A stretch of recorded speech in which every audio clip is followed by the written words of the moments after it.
நடக்கிறதெல்லாம் நானும் பார்த்துட்டு தான்டா இருக்கேன். இந்த வீட்டுல யாருமே உன்னை மதிக்கிற மாதிரியே தெரியலையே.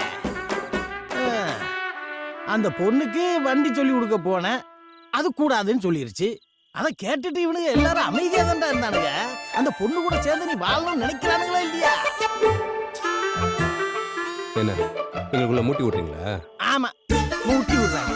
ஆளப்பாரு, நடக்கிறது எல்லாத்தையும் பார்த்துட்டு தான்டா இருக்க. இல்ல எதையும் பார்க்காம கண்ணை கட்டிட்டு இருக்கியா?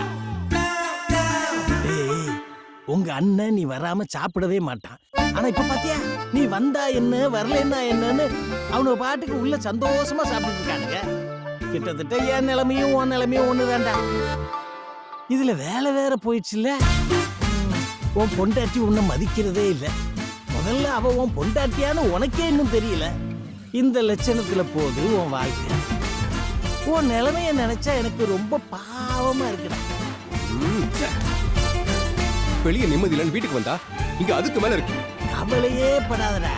இனி எப்படி துரத்தி விட்டானுங்களோ அதே மாதிரி உன்னையும் ஒரு நாள் துரத்தி விட்டுவானுங்க. நான் எப்படி இந்த சைடு கட்டில போட்டு படுத்திருக்கனோ அதே மாதிரி நீ அந்த சைடு கட்டில போட்டு படுத்துக்க. அவ்வளவுதான்டா உன் வாழ்க்கை. ஃபினிஷ். கதம் கதம்.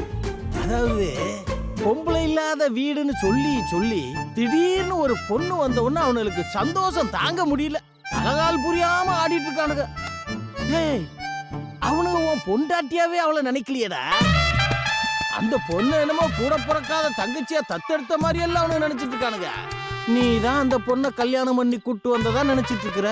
ஆனா அவனுக்கு யாருக்கு துளி கூட அந்த எண்ணம் இல்லையே. கொஞ்சம் நிறுத்துறீங்களா?